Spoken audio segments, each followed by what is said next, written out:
But here's the answer to the question. We are conditioned to believe that the feeling of peace, the ancients called these feelings prayers, by the way. So from this perspective, prayer is a feeling.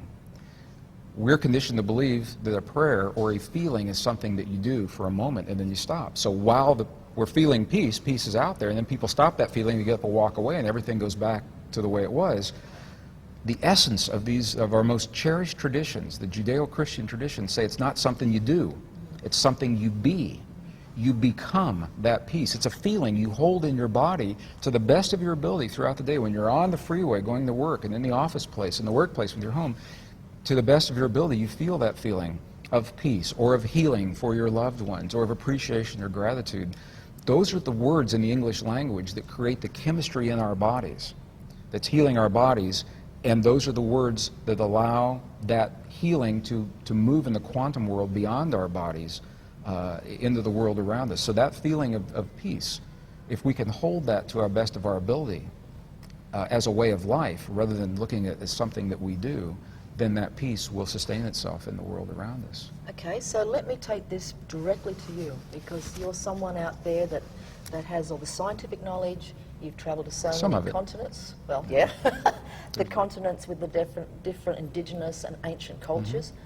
What percentage of your time personally are you living in that space? To the best of my ability, I live it and walk it every day of my life. And the reason I can speak with conviction about these principles is I've experienced them personally. I was diagnosed with a growth inside of my body that I was told had to be surgically removed, and it frightened me, as it does anyone, because when you hear that, you lose confidence in your body momentarily. I practiced all the things I've learned in the monasteries, all the things I've learned in those ancient texts, and I still went through the medical process. I went to the Mayo Clinic in Jacksonville, Florida.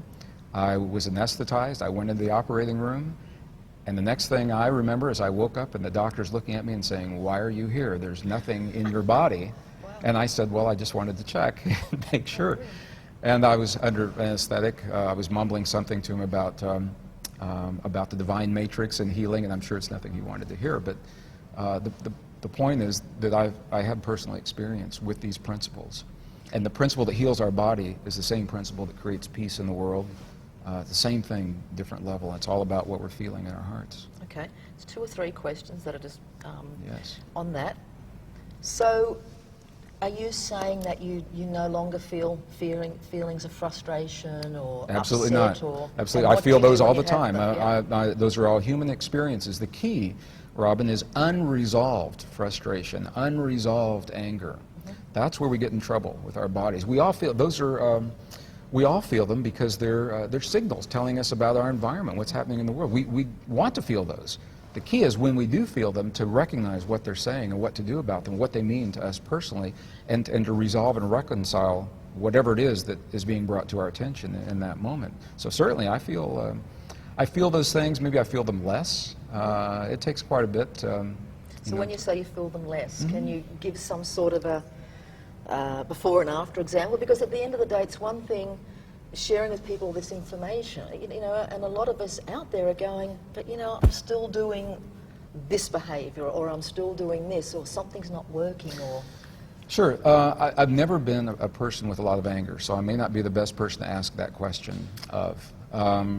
What I will say is this: there are techniques that have been designed. The Heart Math Institute, for example, they'll be here in Australia, and I've worked with them as an independent researcher. They give very specific protocols of how to move our attention in the moment of frustration or anger out of our mind into our heart. And once we have done that, how to work with heart energy to change what's called HRV, heart rate variability, the respiration, pulse rate, all of those things. But all we're doing is having a feeling, feelings of gratitude and appreciation. To the degree, and to a non-technical listener, I mean, you don't have to know any of this. You don't have to know about quantum holograms or the divine matrix or ancient text or anything like that. What we're invited to do is to recognize that our hearts have an intelligence, and the language of our heart speaks to the stuff our world is made of, to our bodies and to the physical reality of this world.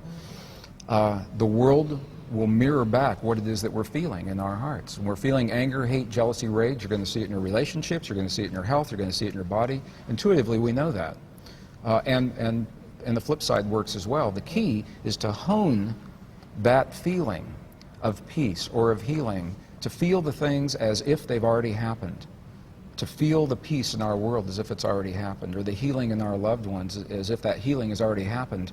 And in that way, we are giving this field something to work with, so it can mirror that back in the quantum world. Yep. And there are all kinds of self-help. Everyone learns differently, so what works for my anger and your anger or someone else's may not be the same thing. But the key is to honor the language of human emotion in our hearts.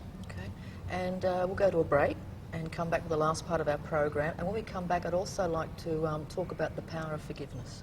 Sure. Back with you.